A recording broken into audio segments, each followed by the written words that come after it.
Chapter 19. The Wonderful Things Longing to be Born from You.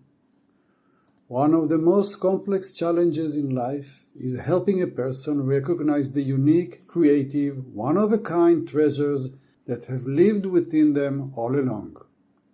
For most people, it is not simple to accept that there are wonderful things inside them waiting to be born, waiting to express themselves and influence the world positively through their authentic, original voice. Why are people so distant from recognizing the magnificence within them?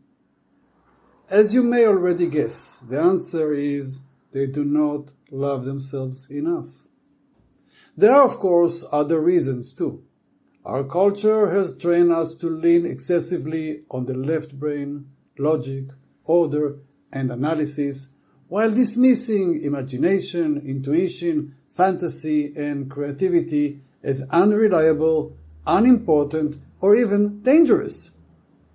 This cultural training builds a harsh inner critic that demands we never make mistakes, take fewer risks, and always stay within what can be explained in rational terms. As a result, we grow accustomed to seeing ourselves as average, ordinary, and meant to think and behave like everyone else.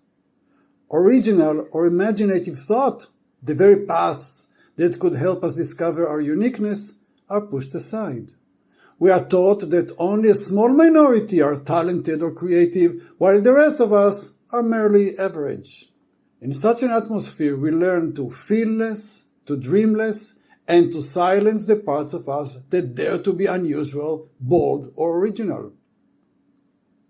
But as self-love grows, it gradually releases us from these inner prisons.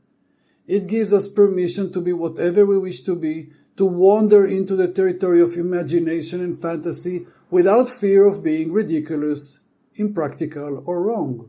Self-love allows us to drift from what logic demands and to enter the unknown within us, to explore, to experiment, and to return with visions and insights that can reshape our lives. Still, it is not easy.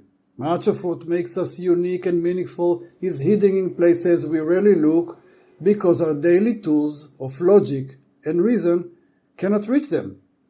These tools are valuable for learning and problem solving, but they are poor guides to the marvelous, the mysterious, and the deeply personal truths that live in every soul. And so it works like this. There are magnificent things within you, pressing to be born. Sometimes you may sense them as longing, restlessness, a hunger for a more creative and adventurous life. Your rational mind struggles to make sense of them, and when judged too harshly, they retreat into hiding. Skepticism and constant demands for proof push them back into the shadows.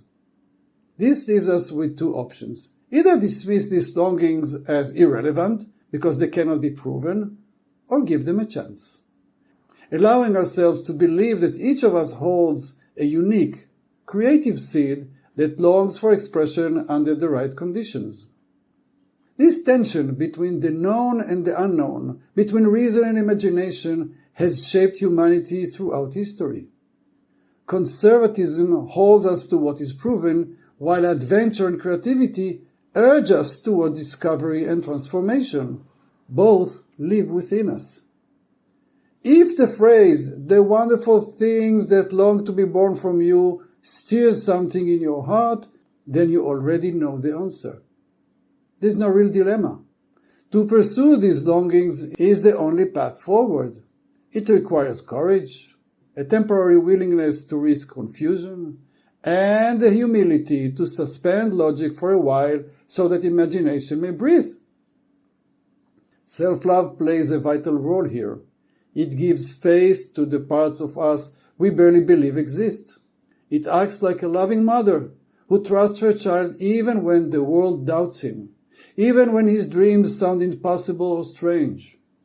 Self-love helps us rise above skepticism and listen gently to what wants to emerge, no matter how unusual or unique it may seem. And here lies the paradox. To connect with what longs to be born within us, we must trust more in the unclear, the imaginative, and the emotional, and less in the rigid demands of logic. Self-love leads the way, softening fears and restrictions, making space for what is strange, creative, and new within us. Over time, it helps us turn these longings into practical tools that guide us to places logic alone can never reach. First comes love.